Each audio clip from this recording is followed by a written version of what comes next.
Mark, you know about the way my body works whenever I eat.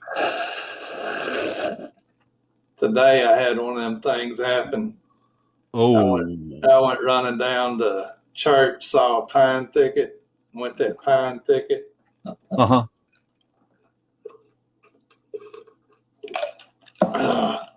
And there's a little rise up there. Oh, crap. We're live, Mark. We're live again. Your neighbor tells you about the unstable man in the cul-de-sac who claims to have been abducted by aliens. And then there's the woman in town who claims to see Bigfoot all the time. Your boss, who you greatly admire, confides in you that he has started speaking with his wife daily when he gets home from work. She died 8 years ago. It's hard to believe this stuff, and you write these stories off as overactive imaginations. Are these people seeking attention, or are they a bit unstable? No matter what you think, if you're like me, you walk away wondering, what if that was true? The What If It's True podcast features stories by ordinary people like you and me. Something has happened to them, something so strange they are in agony unless they tell others. My name is Cameron Buckner, and the What If It's True podcast is available at whatifitstruepodcast.com and on all available podcast apps.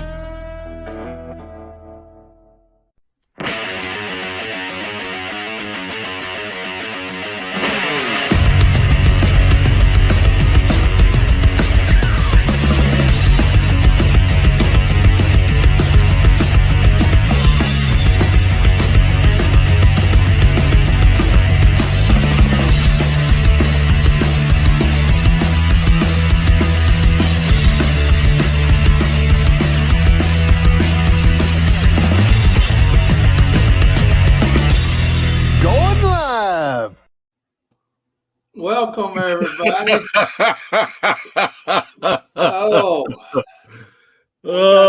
Remember when that button goes live or not. Sometimes it does it before we're ready, and sometimes we're ready before we hit it. I tell you what, if y'all like these little skits that we do at the beginning, let Larry know in the comments. Let me tell you this. Mark pitching the skits on a Saturday night while we're at a Mexican restaurant is a whole lot funnier than what the skits are. Come on here. I guarantee you that. He couldn't even get it out. You know how people, when they go to tell a joke and they can't get the joke out because they're laughing before they even get it out? That was Mark pitching this idea. I gotta practice it because you don't want to be laughing before the joke is. So, but the little intro that we play at the beginning with Cam Buckner's commercial. Cam has asked for me to put together a commercial. And I really don't want it to be my voice. If someone has a great radio voice that we can put together a commercial for Beast TV and going live, then let Larry know in the comment section. If you think you have a good voice, we don't care whether you're male or female, and we'll do some testing and some recording, and then then maybe one night we'll let our audience pick who their favorite is. That's a great idea. And give you something else to do. And then, yeah, like I don't have enough. I didn't get to finish my story because we went live. Oh, okay. Well, go ahead. I went in that pine thicket and I was going up a hill, and I had that pain. And I got to the top of the hill with the grace of a gazelle. And I hit the top of the hill, and you know how whenever you step on a stick, it'll kick up? Uh-huh. Now I'm running with, trying to undo my belt and all that. And that stick kicked up and it caught my other leg. You know how it kicks between your legs and then you ain't got nowhere to go? I did a Pete Rose off an 8-foot hill. Ooh. And went straight down. Luckily in pine needles, they're kind of slick, and I slid all the way to the bottom. Phone come out of my pocket and everything. Only thing I could think of when I hit the bottom was I hope I didn't crap my pants. And I got up and I didn't. I was like, great. Now let's see if I broke my arm or something. Where did this happen at? In the Mississippi woods today at work. Ah. I was having computer problems and I was sitting there just working on my computer. And it'd been building and building and I was ignoring it. And it got to the point I couldn't ignore it no more. That's my story. You don't have to slurp now, Larry.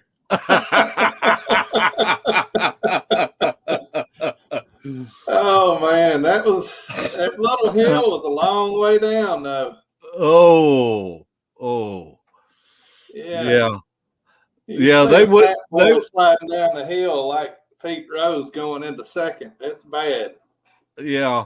AT&T would not appreciate on your second week at work at that one office and having to file, a disability claim against them. It'd been a great injury report, wouldn't it? Yeah. Oh man. Well, tonight we got Bama Murdoch waiting back here in the wings. He's got what Mark calls a genius idea that he wants to come on here and tell us about. Mark, were you ready for Bama to come on here? I'm ready for him to come on. Is it because it's genius idea? It's because of his genius idea. Well, I'm letting Bama on here because I like Bama. Whether he's got a genius idea or not. You set me up on that. Threw me under the bus. It looks like Bama's locked up. I don't know if he'll come on or not. He may have to log back in. I don't know. Let's see real quick. I love technical difficulties. Let's see. Oh, yep. Let me take that one off. I see he come in again. There he is. I got to get to your area and hook you up some fiber internet. Man, I was wondering what I walked into the middle of. Oh man, there's no telling here. No telling at all. Have you got a sippy cup handy? Well, you can't never tell if you're joking or if you're just Mark, yakking it up with each other. Explain to Bama the slurping thing. Now me and him and Shelly are sitting at a Mexican restaurant. We're through eating and Mark's like, I got this idea for the show. These guys go to the library and he just starts laughing, uncontrollably laughing. And I can't tell what he's talking about. You know how people want to tell a joke and they can't even get to the punchline. That's Mark telling you. These guys go into the library and the name of the video is called Loud Eating. So they're, you're supposed to be quiet in the library, but they start pulling out carrots and cabbage and anything that crunches, potato chips, and then he pops open a drink. And he goes to slurping. And man, these people in this library are just staring and they're videotaping him. And then, of course, some people they get a little hot under the collar, and you're gonna always have that one that's gotta get up and go correct somebody. Yeah. But I just thought it was funny. I think I can vouch that he tell takes Diane it that my salt lamps behind here, Oh no! Diane, back there on Let's the not table. tell Spencer. I'm kind of trying to watch the chat. I've got a little delay in my sound too, but just to let everybody know, I'm kind of watching what you're posting because we wanted to get a lot of input on what we're going to talk about tonight, and then that'll lead into something for the Beast Show on Thursday night. But this is who we're going to talk about, and everybody's seen this. And here's the genius idea that Mark was talking about. You pitch it, Bama. No, really, if you think about it, Bigfoot is such a part of, even if you've seen it in pop culture, even figurines, this is the famous stance that you see of Patty, frame 352. So I just thought, God, people that are Bigfoot enthusiasts, or hang on a second, I'll turn my volume down. People that are Bigfoot enthusiasts or whatever, when they watch that film, the ones who believe that it's real, they have reasons for watching the film. They pick out things, and people pick out different things. And that's what I thought we could talk about and then get into that next week in a little more in depth. But I really wanted to chat people. I see Duke's on there. Diane had made some comments before on our Facebook page. So give us your ideas. Start throwing them up in the chat as to when you saw this film, did you think it was real? What convinced you it was real? I remember the first time I ever saw the film. I can't tell you the exact year, but I was sitting in a movie theater in Tuscaloosa, Alabama, with my dad. Roll Tide. And he had taken me to see a movie in the McFarland Malls, where this old theater was at. And I can remember seeing that. And we went back to see that movie 4 times. And, this is a 50-mile one-way, trip from where I live to Tuscaloosa. So this is kind of a pretty big deal. You really only went to Tuscaloosa if you needed to go to the hospital, if you want to know the truth. What about a football game?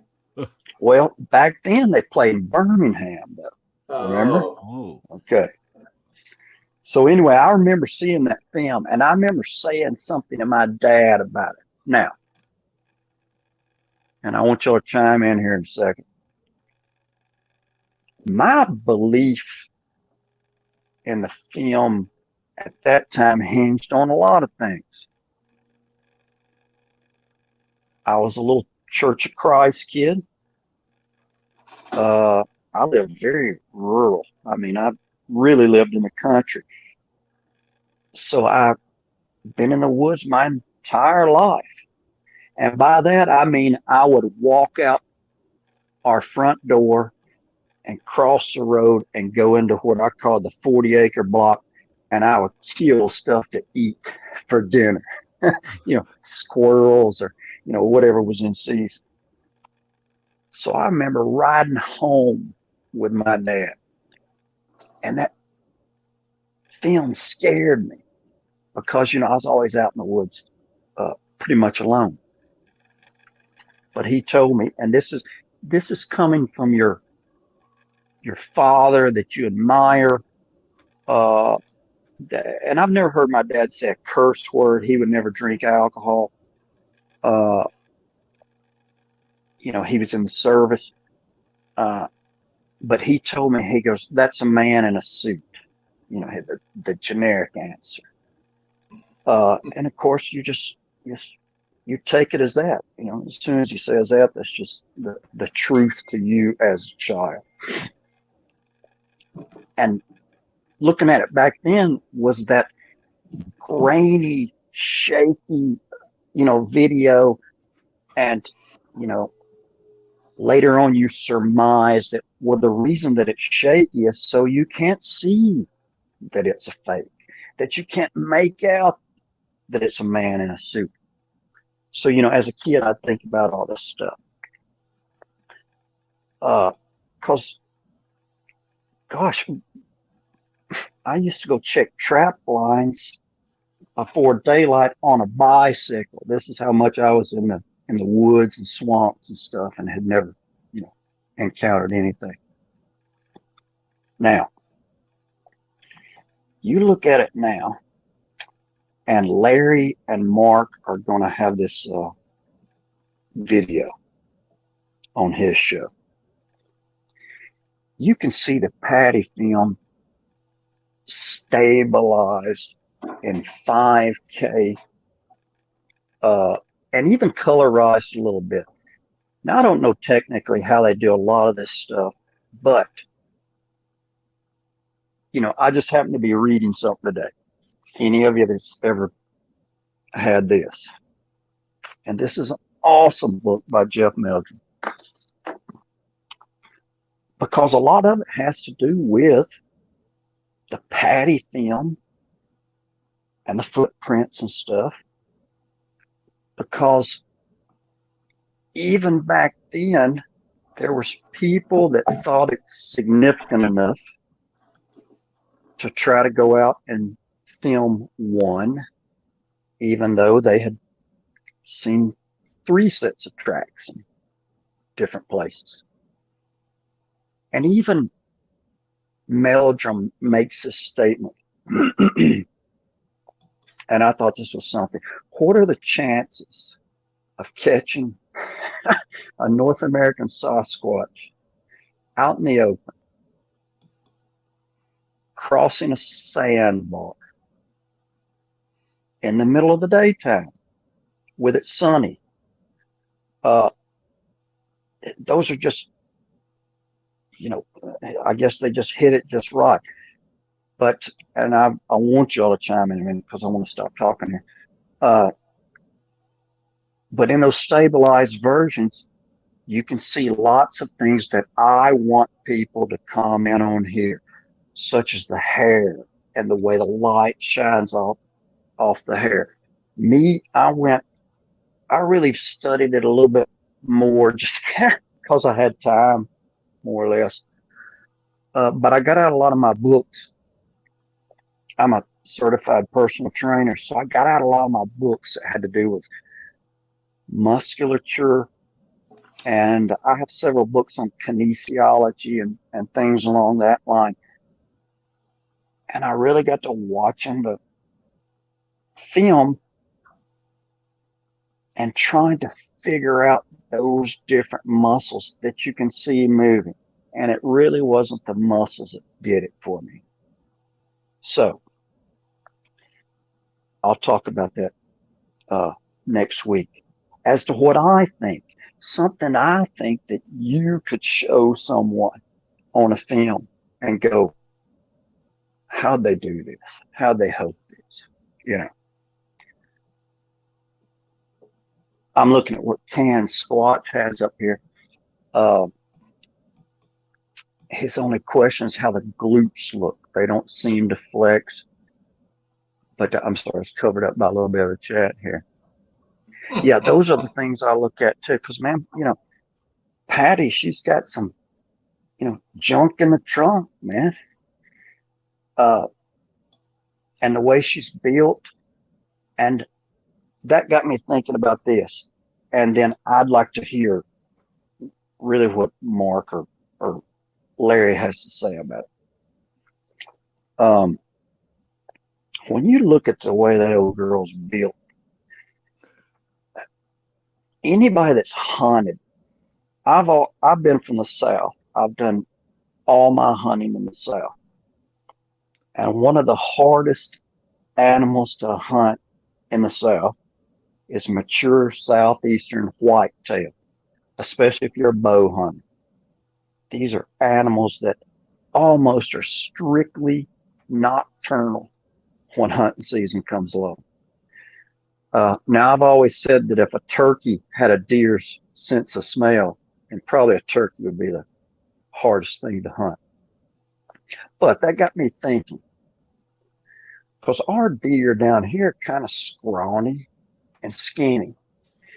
And for anybody that's harvested deer down here, and especially cleaned them and hung them up and cleaned them, which interests me because I'm into mussels and stuff like that. And especially animals that live on a plant-based diet, how they're so lean and muscular. And when you think about our deer down here, and I promise I'm getting to my point. When you think about our deer down here and how skinny and lean they are, think of the foliage that they have to travel through, briar thickets, get over things quick, under things quick. We raised a deer for several years, and he got pretty big. And he could just disappear into the woods like that. And in turn, he could ease up on you without you hearing him at all. But if we were to go way up into like Saskatchewan or Canada, those deer up there, holy mackerel, those things weigh 300 pounds. I mean, in the wintertime, they look like a cow walking around with a rack on top of their head. So I got to thinking about that. It's the difference in the topography, really the climate, I'm sure, is really what does it a lot. But there you got Patty, big old, muscular, chunky gal.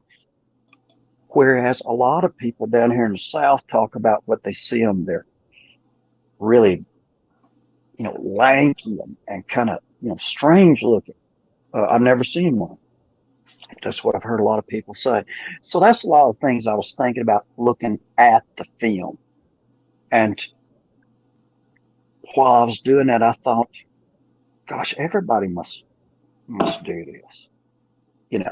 I noticed Debbie Jones' comments about the feet. There's so many things you can look at in the film that I can't see well.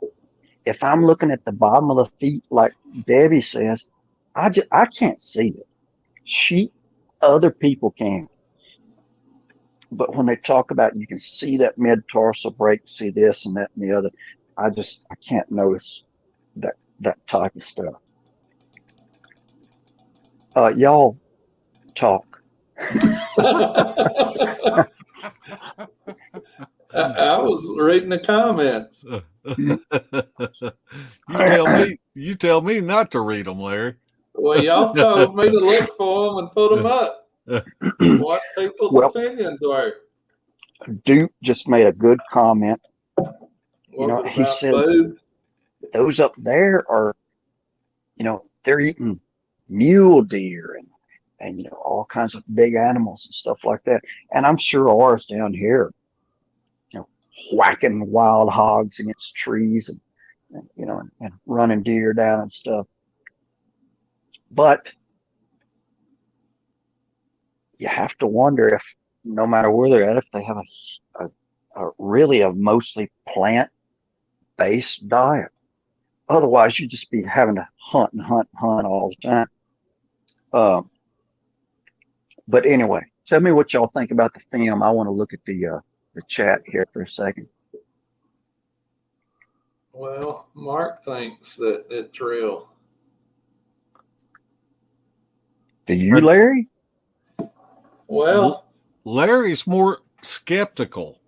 I'm always more skeptical. And I don't like its butt. It has no butt cracker. Butt's weird. But if you look at a gorilla really don't have much of a butt crack.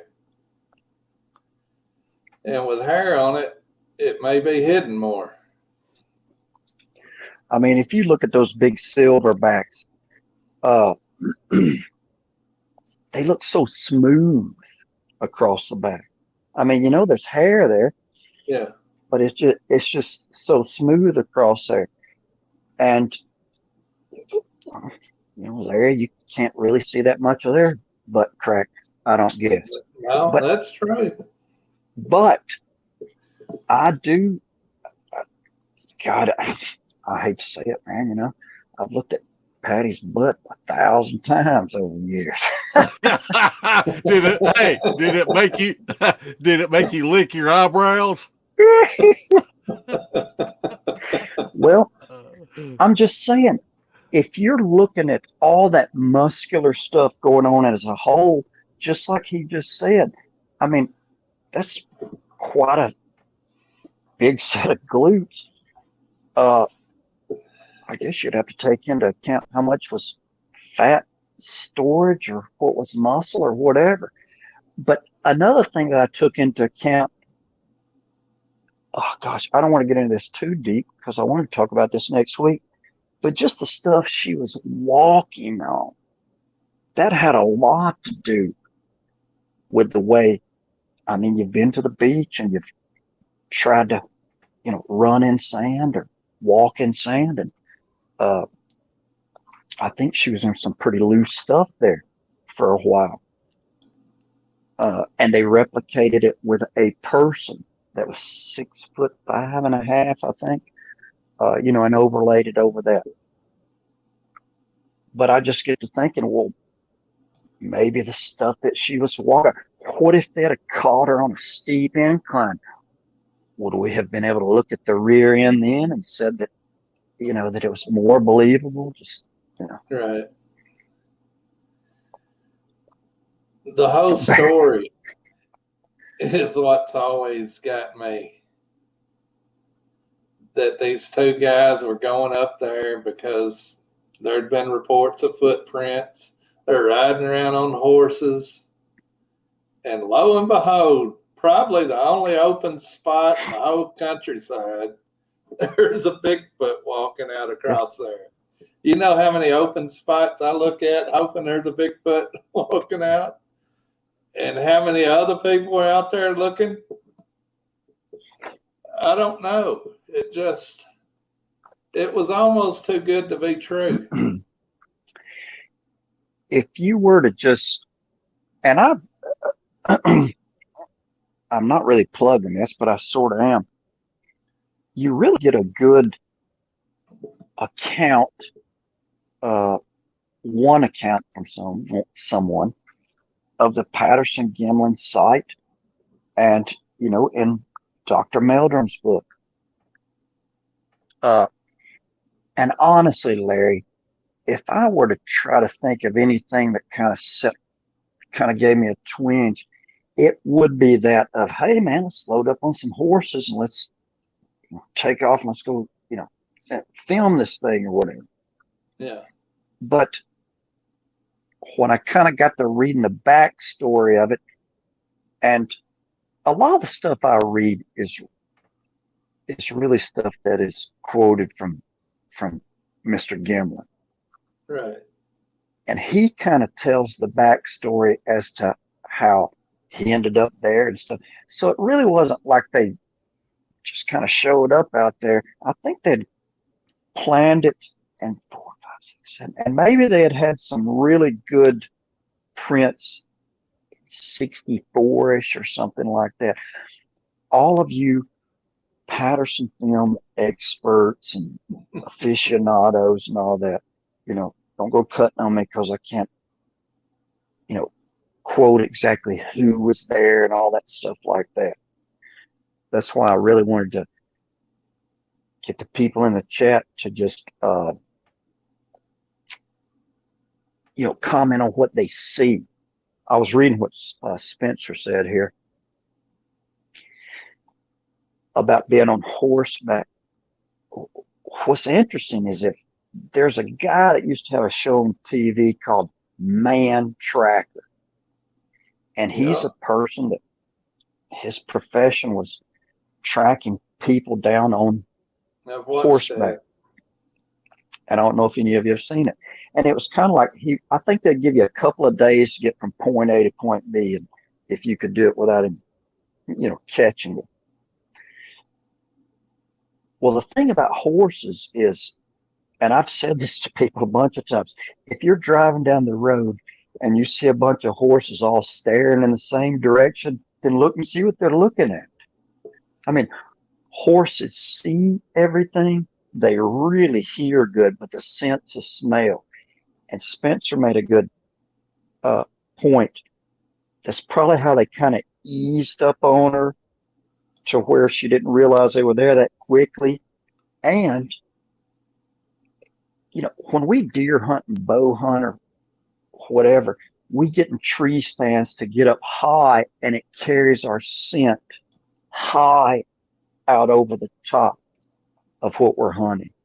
If you're on the ground, and if you've ever handled tracking dogs or apprehension dogs, the longer you sit in a spot, you build up a hot spot around you, especially if you're on the ground. So if they were up on those horses, it probably did throw their scent over the top of it a little bit.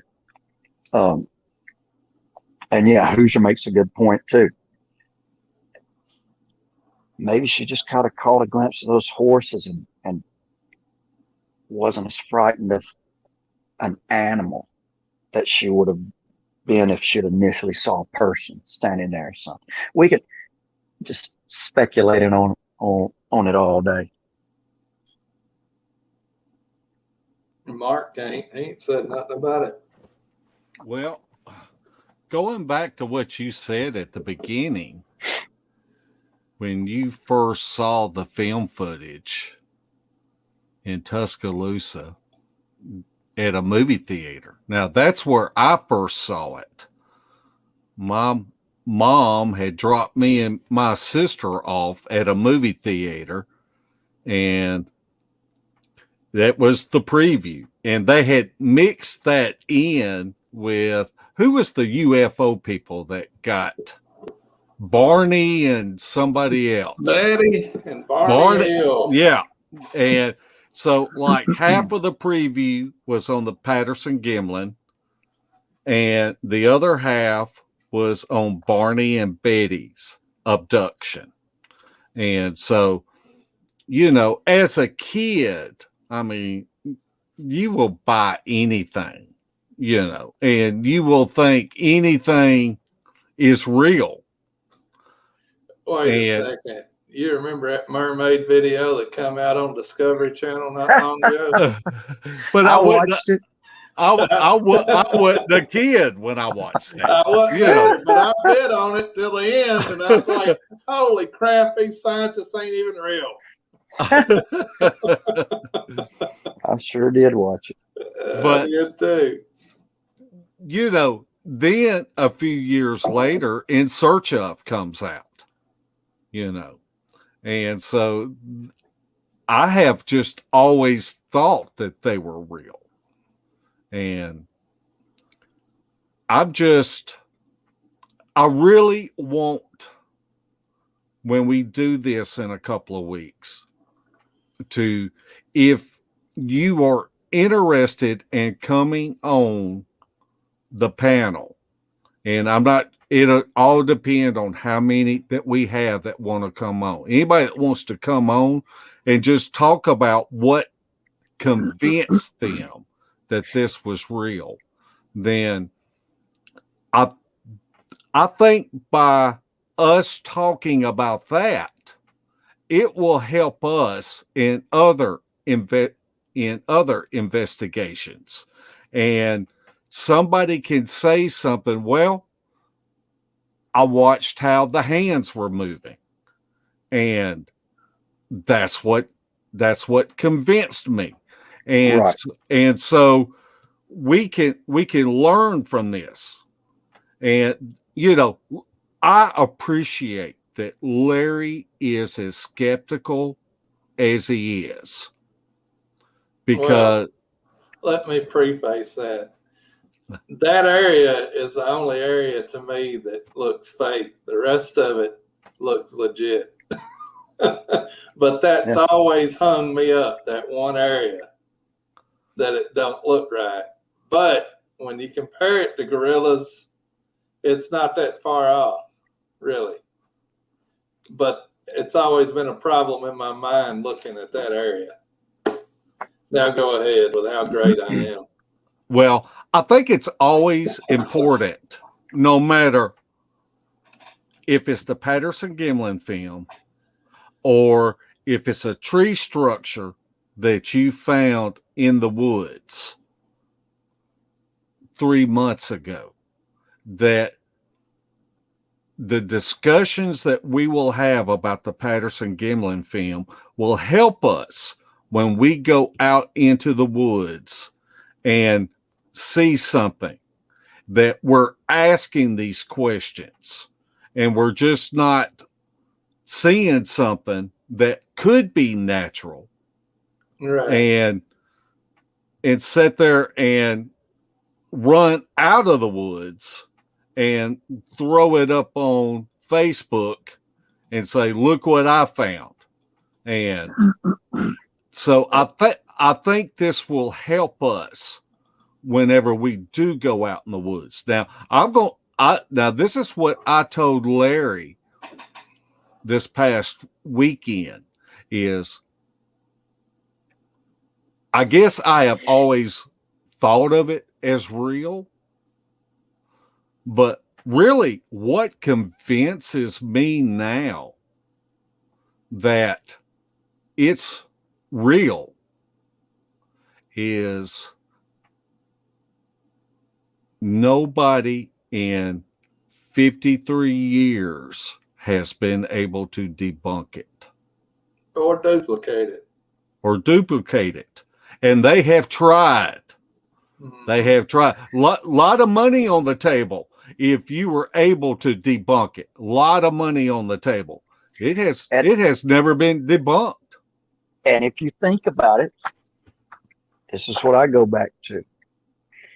If you watch that original grainy, shaky film, and I would like to get someone that maybe knows a lot about photography. That would be a good panelist to have on there, because I think he was shooting on a 17 or 19 millimeter film or something. And I've seen pictures of the camera, one just like it or whatever. You know, there's no zooming. And, you know, even my cell phone has a thing that steadies it yourself.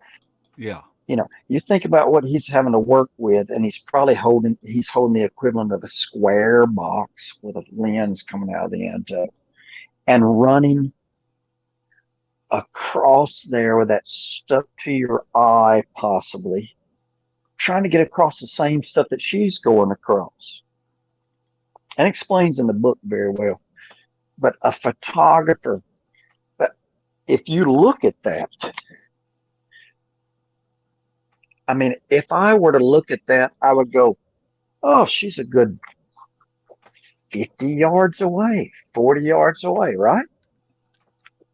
Well, you know, they said she's 60 feet, 80 feet away. I mean, so that's when I got to thinking about simply the camera.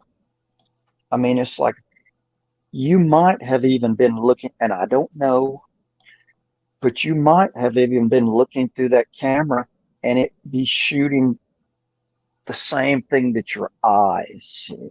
So I don't know what type of magnification it had or anything. All I'm saying is he probably had the best camera he could maybe rent at the time or whatever. But I would be interested to see what someone who is an avid photographer. Now, I don't know if we have to put on the list there that your first qualification is you have to know how to develop film or something, if that'll qualify. But, you know, even nowadays, I'd like to talk to somebody that's a really good photographer and say, do you think you could have ran across there would you have even run across there I towards think something? we had Film. one on Base TV a couple of weeks ago. What's that? A good photographer. Matt Larson from Central Florida Yeah. Bigfoot. I think he would be a great person to Yeah. have on the panel. And I have to give a little credit. I don't know who shot this really good stabilized film that I look at, and it's not even the film in its entirety. I'm going to try to find that one. But someone else did a little round table on this a while back. And of course, everybody has a different take on it. That's why I thought that that would make a good show. If Diane, who's in the chat, goes, "It was the face that convinced me." Well, what was it about the face? Because I can't see detail in the face that convinces me. But that's Diane's thing. And everybody has those different things. Right. So I think that would make for interesting discussion. I agree. I mean, they talk about MK Davis and his breakdown of it, and he did do a great breakdown in the beginning, and then he started leading you toward his narrative of what he wanted you to think happened and all that. I don't really care about none of that stuff. He did great on the breakdown, talking about the muscle in the thigh, the herniated spot in the thigh. All that was fantastic. But then he had to keep going and looking and finding other stuff. And that stuff that he was talking about, the massacre, to me don't matter. I don't think that happened personally. He talked about a braid being in the hair. I mean, out of that fuzzy footage, you can't tell. They talk about it holding a baby in one arm. None of that's relevant to what we're looking for here, what Bama's looking for. So whether you believe MK Davis, his initial breakdowns are great. I think Mr. Munns did great it wasn't breakdowns, enhancements to the video. I believe he's the one that made it 4K and all that. But we're not looking for the little trivial offshoot breakdowns of what happened or what they see in the tree that you got to put a red circle around. We're talking about what's right in the field of view, what Mr. Patterson and Mr. Gimlin filmed that day walking across that creek. That's all we're talking about. We don't care if 35 dogs treed 40 of them and they killed 39 of them. That's not what we are here about. We're just talking about what in that little brief, however many frames, convinced you that Patty was a real living, breathing Bigfoot. Sasquatch, whatever you want to say. Well, what if the film didn't exist at all? I personally know people, and y'all personally know people that have had up close encounters. I mean, seriously dangerous encounters, all the way down to roadside crossings and stuff. So what if the film just didn't exist at all? So that's the way that we should go at it about the show, is we know they're real now more than ever, even though we really don't have good pictures or videos or anything. So we're having to go all the way back to this film, the only one that hasn't been debunked. And the real reason is because it was really such a poor quality of film as compared to the film quality that we have today. So, once again, man, think about what does it for you in the film. what is it that you look at and you just go, I mean, you can't fake this. That's what I'm kind of interested in. Sounds like we are trying to control a narrative. Excuse me, I thought this was a Brave channel. We're trying to control a narrative that we started the program to be.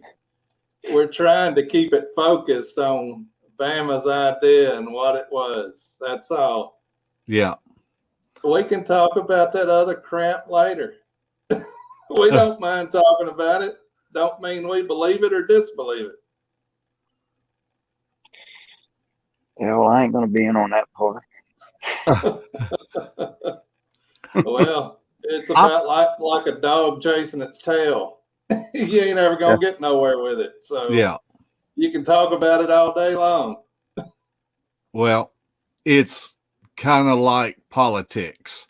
If somebody has a different political view than you, no matter what you say, you are not going to be able to convince them in your mindset. And that's not what we want this to be about. We want this to be about our audience and what convinced them that this film footage is authentic.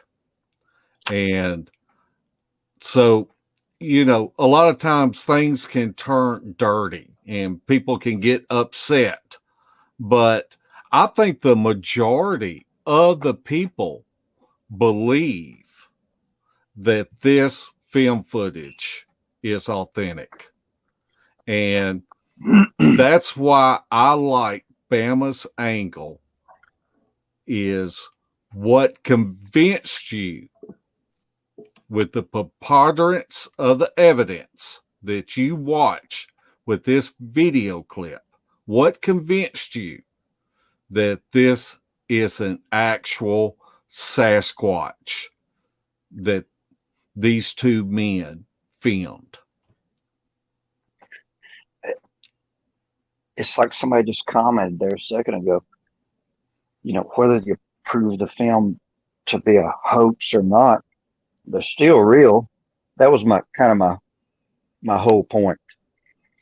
It really is one of the few things that we can show to people, unfortunately, and go, this is the only film that hasn't been disproven. I mean, in here, take a look at it. I've showed it to some people before that would originally probably laugh it off. But if you have them just watch it over and over and point out a couple of things that I thought was really relevant, and that's me, this stuff that's relevant to me. Let me say that. I always throw the disclaimers in there for everything I say. They really got to looking at it and they thought, you're probably right. And I hate to jump into the generic arguments like, back during that year, no one could have created a costume like that, that moves like that. I mean, but you have to do that. That's kind of what I was doing here a second ago. We have to kind of go back and sprinkle a little bit of that stuff in there before we can actually even get to the film, to watch the film in itself. I just want us to watch the film and tell what's convincing to us in the film. We know the story before, and there's all kinds of stories before as to what happened right before. Why were they there? All that. Let's just forget all that stuff. Don't read the comments. Go ahead, Mark. Well, there's no way a couple of knuckleheads like me and Larry can come on here and scientifically prove whether it's real or not. So we don't even want to go down that rabbit hole. But so many of us that are in this community do believe it's real. And so I think by having a roundtable discussion and bringing on a panel, that one of the things that Larry and I do when we go into the woods and we find something, no matter what it is, we start asking questions. And Larry's got his little list of questions, and I've got my little list of questions. And so that helps us in the field when we find something. And I think that this is why having this show and talking about it will help advance us whenever we do go out in the field, because you can learn from anyone. And there could be somebody that comes into chat and they could be living in Antarctica, but they could have some great questions of why it's real, why it's not real, what convinced them. And I think that will help us as, I don't want to say researchers, as enthusiasts, as whenever we do go out in the field. I agree. How many people that have had visual sightings say that what they saw looked nothing like Patty? Yeah. I mean, that's just the best video evidence we have of saying Sasquatch is real. True or not true? Most people that have a belief in Bigfoot believe it's true, and people that don't believe in Bigfoot thinks it's a dude in a suit. Mr. Ron Hieronymus, or whoever you want to say. And the original film is horrible. Yeah. I mean, the only reason that we really get to look at it like this is because somebody's taking the time to stabilize it, colorize it. Yeah. So we really get to see that close. I mean, as a kid, I remember just, I remember sitting in the theater and I thought, what is going on? Because, I mean, it literally, the camera was all over the place.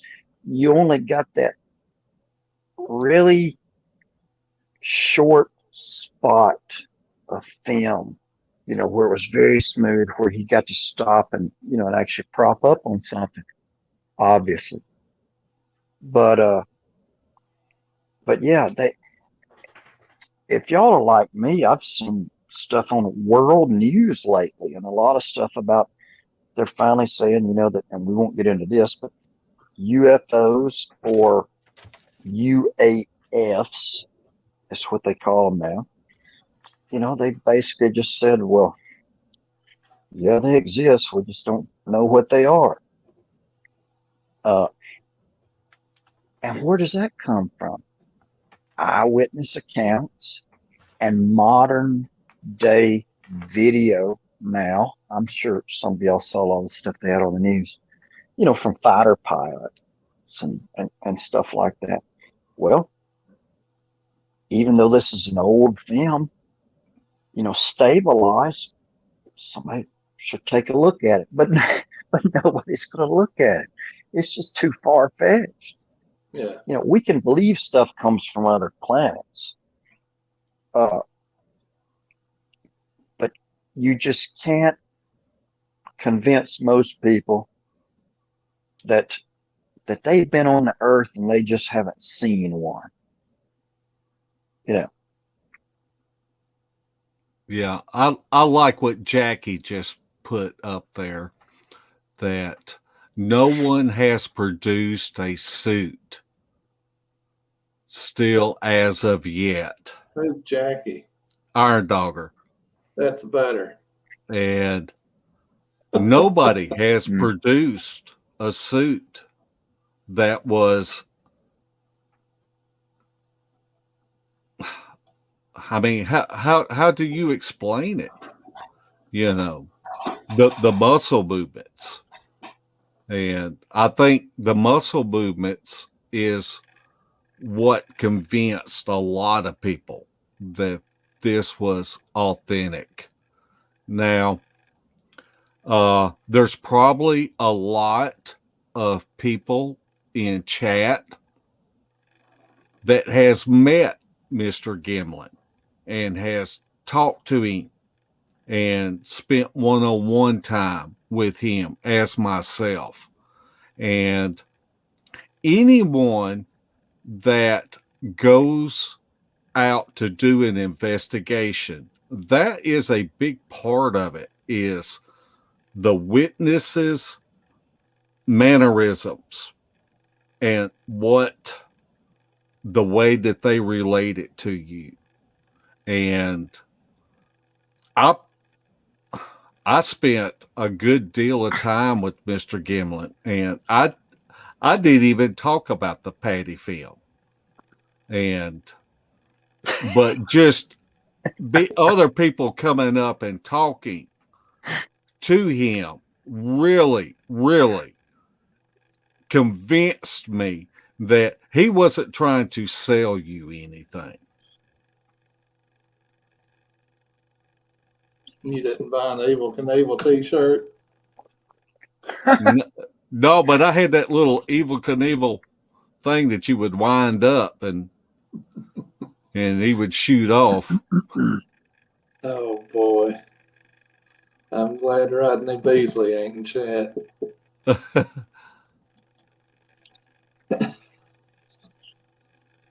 Well, I don't know. Where's what else that? to do Yeah, with it. that's exactly what I want to bring up what one of the Blaylock twins had to say here.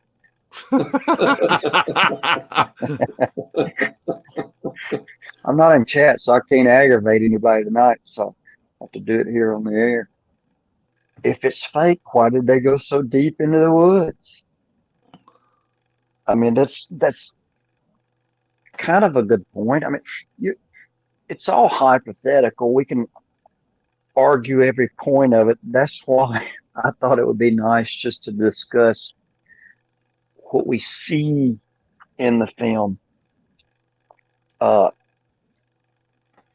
Not as to whether the cameraman was honest or they stayed in a motel that night or something. Maybe they were speaking at a conference, Larry. Yeah. Mark, don't try to bait me. I've already been gotten on to once tonight. Well, Spencer, is there any particular muscle movement that did it for you? The legs? Are you looking at a rump like me and Larry are? A lot of people talk about some type of a old injury on the right leg, which is basically an injury to what's called your fascia. But there's all kinds of little things in there, and it all moves. Yeah, just think that was the same year that Planet of the Apes came out, and look how fake those costumes looked. What do you mean? Those wasn't real talking apes? No, Larry, I hate to break it to you. Why did you tell me that? I love those shows. Larry, I hate to break this to you, but Santa Claus and the Easter Bunny don't exist either. There could be kids in the chat, Mark. Oh man, we're going to ban Mark from the chat. I'm ready to pass this baton off to Scott Espinoza anyway. I just want to be in the woods. Yeah. I was in the woods about 2 hours ago. I want to say, I'm looking at my watch here. I always appreciate everybody in the chat. I like getting on there with all my homies and you know, cutting up a little bit and stuff like that. Uh, and I just thought that's kind of what I think about when I think about our shows, because, we talk about this, and I'll tell this to the people in the chat. The shows is for, the listeners and for the people in the chat. And our chat moves fast, and we have people that make lots of comments. And it's like I posted in a comment today, we have some smart people, in our group, and some, I mean, we really have a good cross section of society in our group. I mean, from professions to the age range to just, anything. So that's why I thought this would be interesting. Vincent Ritchie asked, what were her height, weight estimated to be? I do not know. I think I highlighted it earlier. Somebody had it like 7'2" and 500 pounds or something like that. Here's what I thought was interesting. And I like listening to what Mr. Gimlin had to say about it, because he's I wish we could get him on here. But, he was the eyewitness. And something I thought was interesting, as we're talking about the movement and things that sold John, he gave a really good description of the height of his horse, how many hands high it was, and then he explained that how, to us lay persons, how tall this horse was. And then he looked at her and estimated her weight while he was on his horse watching this take place. And he originally estimated her weight at somewhere, I think he said, like, was it 300 pounds or somewhere around that, which I thought was interesting. Now, he stated also in almost the same breath, even though he thought that she was that weight, he could tell that he could see the musculature moving under the hair and could tell it was a large animal. But once he got down there and looked at the prints and the substrate and stuff, and walked his horse, which he said weighed somewhere between 1,200 and 1,300 pounds. His wordage was, as he looked at her, the only way he had to judge her size was his experience with quarter horses and horses that he had been around. So that's why he picked out that weight. I thought that was interesting, that he walked his horse along there to see the difference in the way her foot dynamically met the ground and the way the horse did. And then he even got off and jumped off of something onto the ground with his boots on to see, what that would do. So there's all kinds of, stories in there like that too. Gosh, if they'd have just had I honestly think with our technology today, if somebody shot her with modern equipment in the same place, the same conditions, it would not be as believable as the original film. Yeah. People would cut it apart saying that you CGI'd it. Back in our day, anytime you talked about a UFO or something like that, everybody would say, oh, that's, they wouldn't use the word special effects. Trick photography. If you didn't believe in something else, trick photography. I really think if somebody filmed it today with all the modern things that we have, I really don't think it would be as believable, or people wouldn't believe. We would think it was great.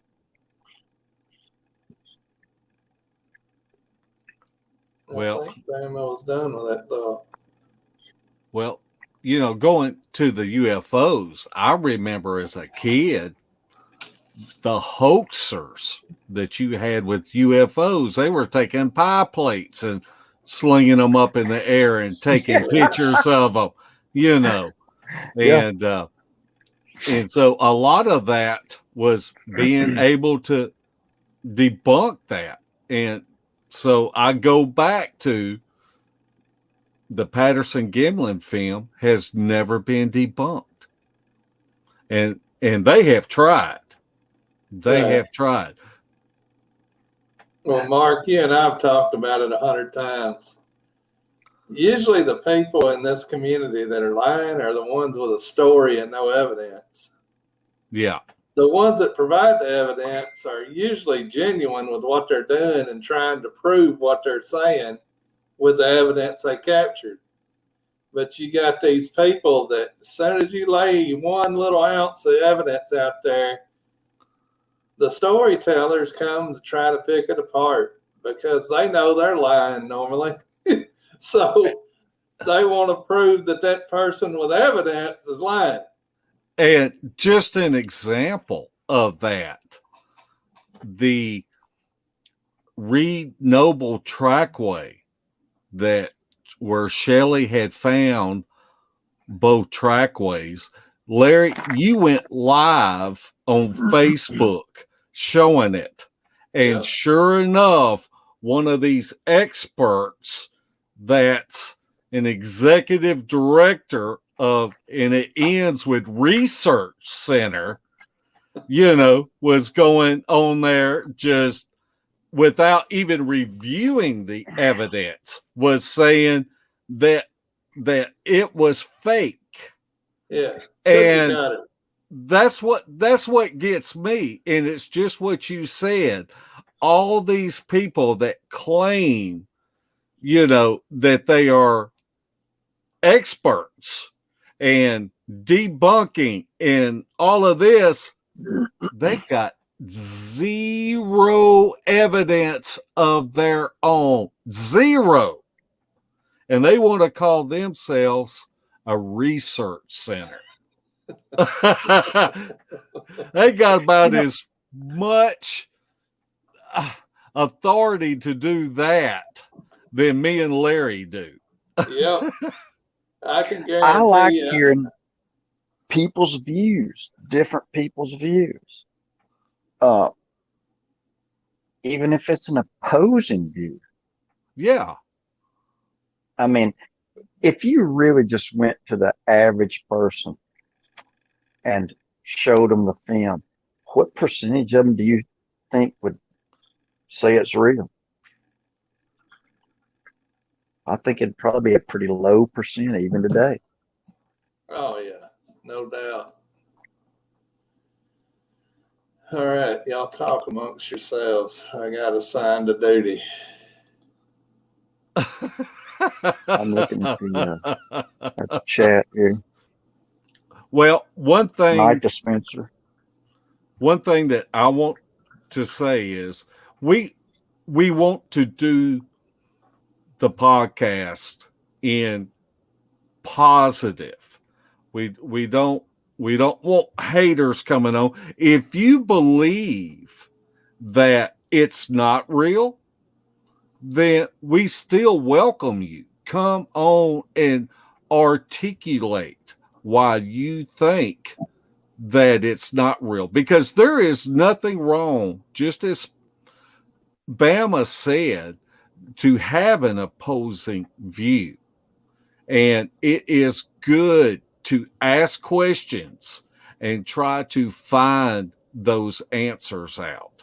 And you don't have to have a niche in anything to be able to come on in this panel, because I think it is important with Bama's little brainchild of just talking about what convinced you that it was real. Or you can come on and talk about what convinced you that it's not real. I like the idea of somebody that thinks it's fake to come on. Yeah, me too. And Me honestly, too. I like hearing. I like for someone to explain to me in as much detail as to why they don't believe it as somebody that does believe it. And I'm not going to sit here with you and go, yes, but what about this? But what about that's Yeah. that's would never be my goal, because I want to listen to see what Right. people think about it. It's not my job to convince you. No. Uh, And people's viewpoints on what does it for them may solidify it in your mind a little bit more, or somebody with a doubt may throw a little more doubt in your mind for what they that see. is true. So, Just like, when you brought up the the fact of Patty's butt, I've always thought, why does that look different? yeah, And but what can I do? Sit here and think about something that's filmed in 1967 and right. speculate about it. Me, a And- nobody, speculating about it. And I can't say I've seen any other Bigfoot butt besides Patty's. So what have I got to compare it to? Right. I've never seen one either. I mean, So- none of us was there. Right. I think of, like I said, I'll go back to this just one more time.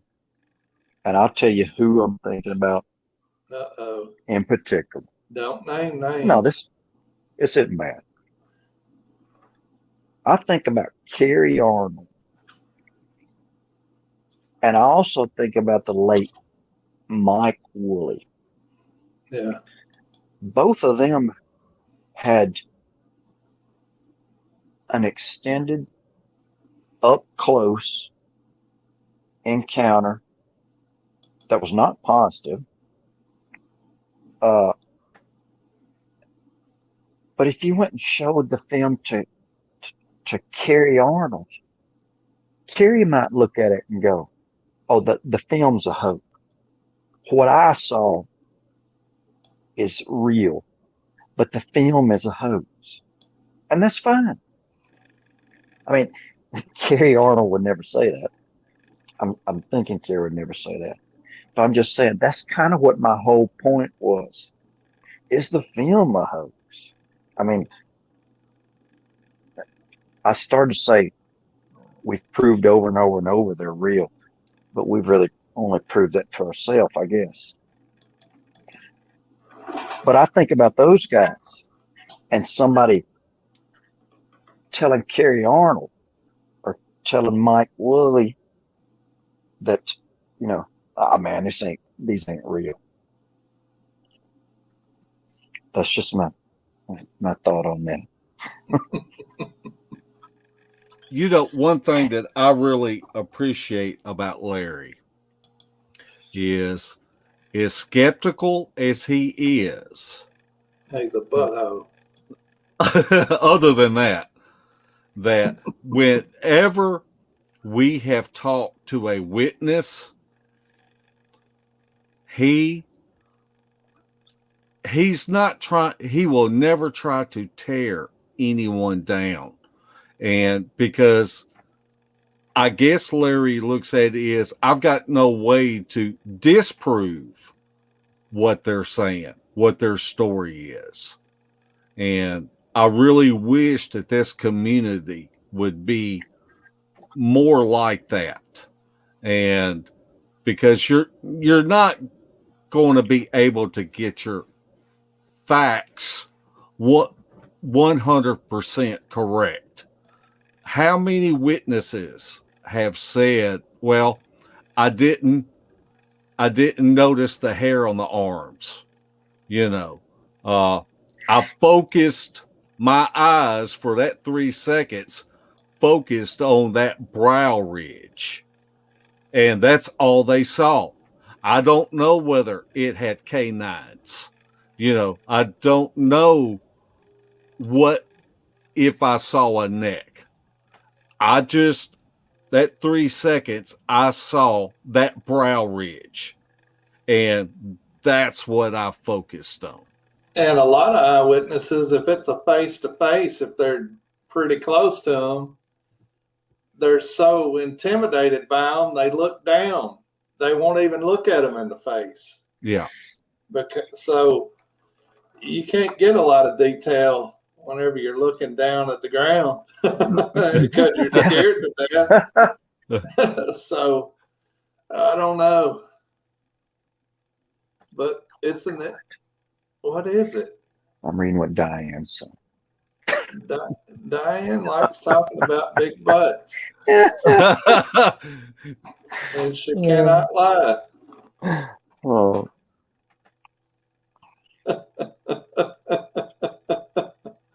Oh, mercy.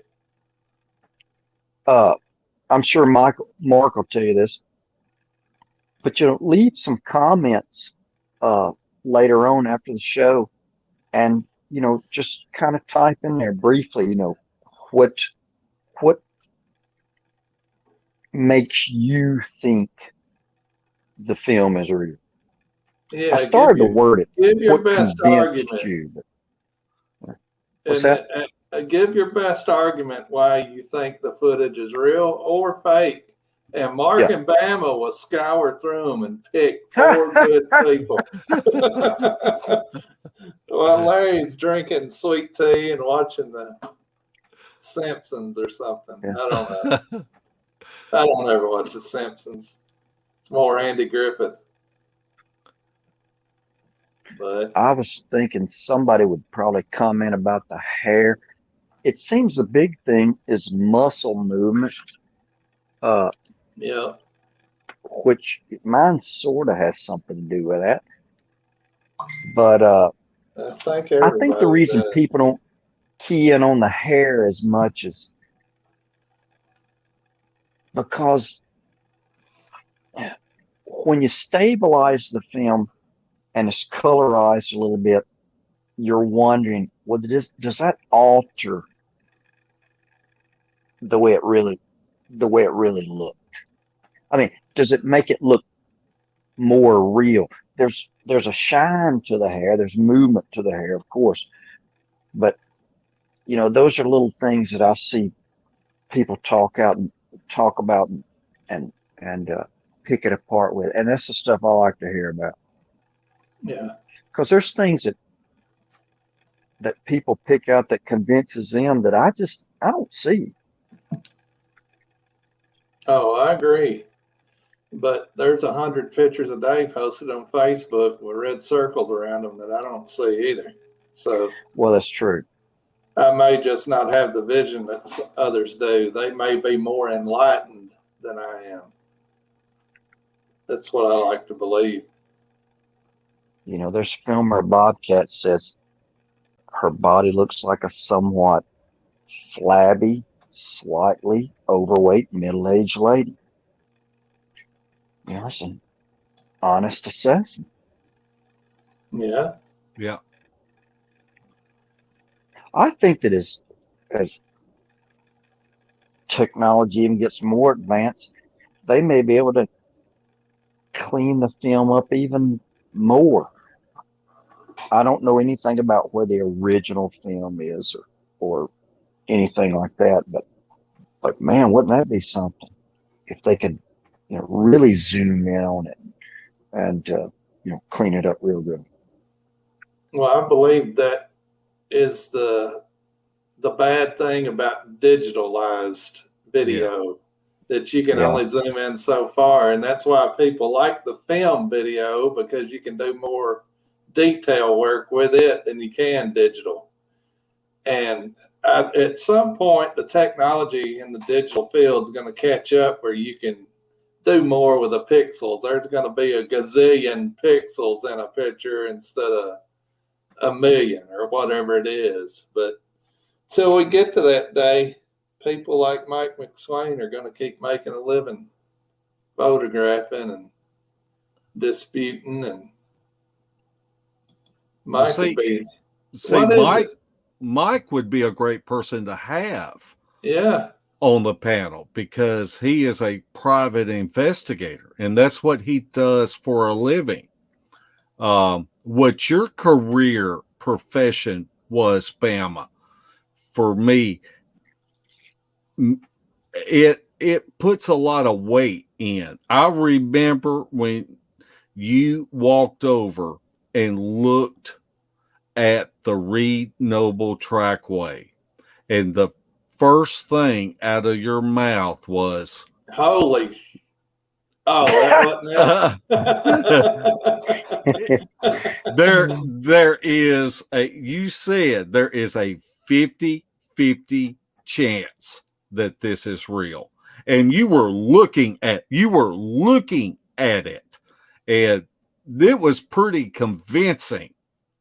And to actually see it, I mean, you can take as many pictures or videos or whatever, but to actually to be there and to see it was phenomenal. And I really appreciated your skepticism with it. You know, I thought about those may be the only tracks that I ever see in my lifetime. And I felt fortunate. But as I got to kind of read, and I read this book a bit, I'll go back and kind of like refer to it on stuff because there is a lot of scientific stuff in it. There's a lot of stuff about, and it's not over your head for anybody that would like to get the book. It actually it's interesting, and you'll be able to understand the way Dr. Melvin explains stuff. But there's lots of stuff in there about the musculoskeletal system and the mid tarsal break and all that stuff. So there's lots of pictures that really explain why those feet do that and how they act in a certain way. And he really is good about explaining that. All to say this, you know, after this happened, after it was filmed, you know, they went to great care to try to cover the tracks because it was raining. And I mean, this was a scene where some pretty important people, in my opinion, showed up to you know, decipher this whole thing. If the film wasn't real, then, you know, they just sure went to a whole lot of trouble. And that's always speculation. That's why I'm always asking people, just show them the footage. Just let them look at the footage. Everybody sees something different in it. That's why I thought this would be a good discussion. Yeah, I definitely think so. But at this point, it's like Mark's beating a dead horse, and I got to get up at 5:45. My final thoughts on this is that if it was fake, those guys nailed every visual encounter people had and made a suit so precise that it couldn't be remanufactured and redone again. And I just don't think that's possible, but who knows? I mean, maybe somebody hit that portal and went back in time with a real fancy one from the future and said, "Here, put this on and walk out through there." That'd be the only possibility, you know? But Mark, what do you think before we wrap this up? Well, I just want to say that this podcast that we want to do, it's not for experts. This is not coming in here with your scientific opinion of whether it is real or not real. This is for people that are just like this, that are in chat. And how many comments has Larry thrown up that makes you think, makes you ask questions? And so that's why we want to, just as Larry said, to just focus on what convinced you. It's a totally different twist than all of your little scientific shows and all of your experts that are coming on. Just put in the comment section if you would like to come into the panel and just talk about what it is that convinced you. You don't have to prove anything to anyone, just what convinced you. And I think that by taking people's different perspectives of this film and the questions that they have asked themselves, that they have answered for themselves, I think that is important for all of us that go out into the woods looking. Because how many times, Larry, have we been out in the woods with someone that didn't have a lot of dirt time under their belt? And we were amazed and learned from people. And so that's what we want to focus on, is what convinced you. So if you're interested in coming on the show, put it in the comment section. And we will put our email address in there, that if you want to contact us and you're interested. And so we will either do this podcast next Thursday or the Thursday afterwards, however long that it will take to put it together. But as far as I'm concerned, everyone's opinion is valuable. And I appreciate anyone's opinion as long as they're not trying to tear someone down.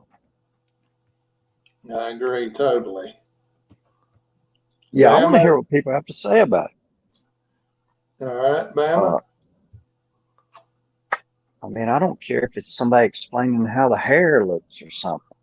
Right. I like hearing people's opinion on it. I think that it's interesting.